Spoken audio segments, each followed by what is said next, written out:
Hey guys, Sumatan here. Welcome back to our channel. So today I'd like to thank ASUS Singapore once again for giving us this exclusive first look at their new gaming motherboard, which is the... So this is the TUF Gaming Z490 Plus Wi-Fi gaming motherboard. You want to know what's so cool about this gaming motherboard? Make sure to watch to the end of the video to find out.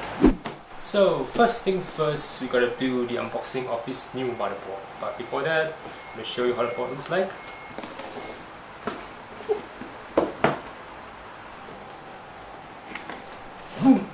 Alright, so first you will see the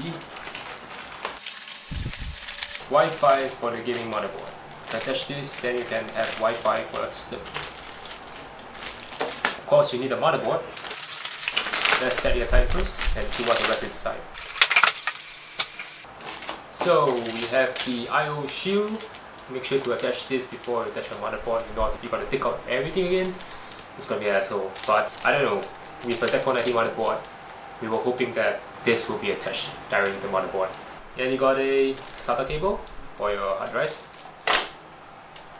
and two screws for your SSDs.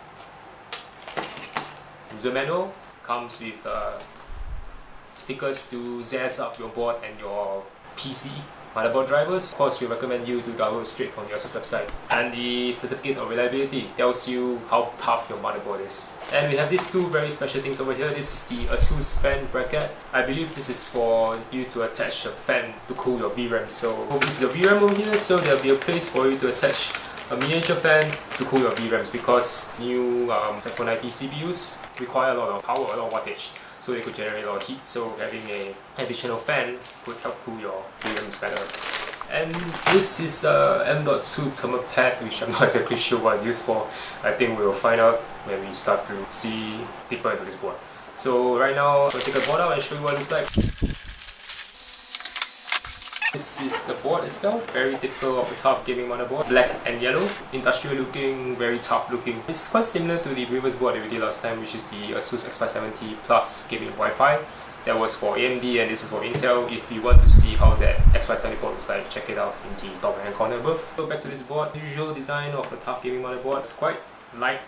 But what's special is that it comes with Thunderbolt. ASUS is finally wanting to integrate Thunderbolt into their gaming motherboards, which is a good move. So right now I'd like to pass on to Gordon to give you a more in-depth rundown of what he thinks about this new motherboard. So yeah, Gordon please. Now we come to the part that you've all been waiting for. What do I think of this motherboard itself? I'll talk about the various features. I will do some comparisons with this board's previous gen model, which would be the ASUS Z390 Plus TUF Gaming.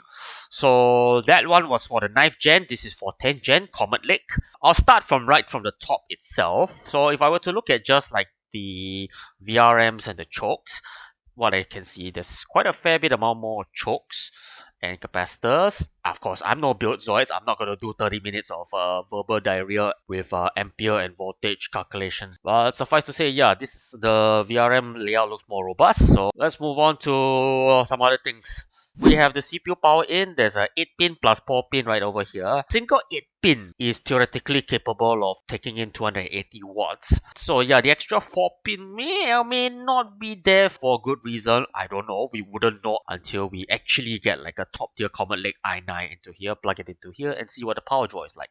Okay, next we come right up to the RAM slots. Okay, nothing amazing. Your first two slots are here. So if you only plug in 2 RAM sticks, it's here, and here are the 2 gray slots. Now, here is where you see some of the differences already. In the Z390 Plus TUF Gaming itself, there were actually 2 of these USB 3 headers. Say you had a case with 4 times USB 3 type A in front. Case that comes to mind will probably be like the Cooler Master C700M, that kind. 2 of them will be connected to the first header. The other 2 will be connected to the second header. This one, however, only has 1. So in this generation, it has lost 1 USB 3 header. To compensate for that, however, it has a USB Type-C header right over here.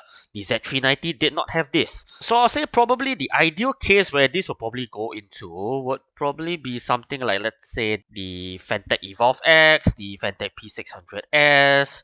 If you want to have USB 2 ports as well, then you're probably looking at something like the Fractal Design Define series, which has 2 times USB 2, 2 times USB 3, and 1 times USB Type-C. To move right along, we have 2 M.2 slots. One is under heat shield, the other one is exposed. Now, of course, in any other motherboard design, there's going to be some PCIe lane switcheroo. And this board is no exception. So if you were to put, let's say, any SSD down here, according to the manual, if you were to put anything in here, whether it's a M.2 SATA SSD or a M.2 NVMe SSD, these two SATA ports are going to be switched off, number 5 and number 6. So do keep that in mind. That will leave you with 1, 2, 3, 4 SATA ports. Now we come to here. If you put, let's say, a M.2 SATA SSD here, this port gets switched off. So that leaves you with a total of 3. So do keep this in mind. If you're gonna spec out, let's say, this guy with multiple M.2 SSDs as well as a lot of hard drives, do keep that in mind. Now, coming right downwards, here comes to one thing that I kind of like about this board, which is the fact that number 1, the placement of the battery. Number 2, the placement of the clear CMOS pins down here. One thing I've noticed about a lot of motherboard designs I've seen is that they tend to put the CMOS battery here. What does this tend to do? Let's say you want to physically take out the CMOS battery. I don't know for what reason, but maybe you want to do. You have to take out the GPU itself. Not only that, some designs, what they do is that they not only put the battery here, they put the clear CMOS jumper also here.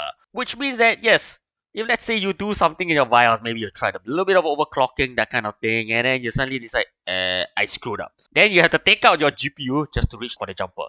This is the one thing I like about this board, is that the jumper to clear the CMOS is right over here, well clear of any PCIe expansion devices. Good job ASUS on that. Say 1 times 1 slot, times 1 slot, times 1 slot. So there's 3 of them here. And at least they didn't put any slot down here, so that's a good thing. I always like to call any PCIe 1 slot that sits under here the useless slot. Because if you put any substantial GPU here, it's gonna automatically get blocked. Good thing is, in this arrangement, this slot is always clear. As long as you put a 2 slot GPU here, this slot is usable. If you put a 2.5 slot GPUs, like some of the bigger size AIB cards, like the RTX 2080 Ti for example, that this slot will get blocked off. So that will leave you with a grand total of 1, 2 PCIe times 1 slot and 1 times PCIe times 16 slot. But do note, however, this board does not support SLI in the sense that if you put 2 graphic cards here, it's not going to become times 8 times 8. What's going to happen is that this is going to remain as times 16, and this is always going to be at times 4. If you're going to run more than one GPU, so you got GPU number 1 here, this guy is fine. It will run at times 16. This one, however, will run at times 4, which will severely cripple most modern GPUs today. So do keep that in mind. If you're going to take this board, please only run a single GPU. Alright, important thing. RGB headers. Yes, for those of us guys that love our Blink, the 12V RGB header is here. Normal RGB 12V header. 5V addressable RGB header is here. So nothing particularly spectacular nor notable about the placement is there because it's there. Yeah, the good thing is you have 3 RGB headers. So then we come down to here. Nothing particularly very substantial so far, except for a couple of things. One, you have a full USB 2.0 header right over here. This, however, is a half of a USB 2.0 header. Now, what do I mean by half? This one down here, let's say your case has 2 times USB 2 in front. If you take that header and you plug it into here, that's fine. Both of the USB 2 connectors will work. If you were to plug it into here, however, only one of the 2 USB 2.0 ports will work because this is only 1 row of pins. This one has 2 rows. So this one, both the ports will work. This one, only one of them will work. Why would you put this header here? Well, my guess is there's quite a fair number of devices that do make use of the USB 2 header and they only mostly run on one single pin. So this guy is fine for them. Case in mind, the Corsair IQ controller like the Commander Pro, that kind of thing, if they plug onto this connector, they're fine. The way this is laid out is that this is to be used if, let's say, your case has a 2 times USB 2 ports in front, so that connector goes here. This one should be used for things like the NZST Huey box, the Corsair IQ, the Commander connector itself. Hey guys, sorry for interruption. In order not to make this video too long, we decided to do 2 parts to this video. So this is part 1. Part 1 will be coming on the 30th of April, 1300 GMT. And hopefully part 2 will be out within the same week. Okay. In the meantime, give me some comments what you think of this new motherboard and if you would use this new motherboard for a new PC system. If you like this video, make sure to give us a thumbs up and check back very soon. Not to miss a video, make sure to subscribe to our channel by clicking on the eye icon and clicking on the bell to know when we put up new videos, especially part 2 which is coming very soon. So yes, this is Matan out.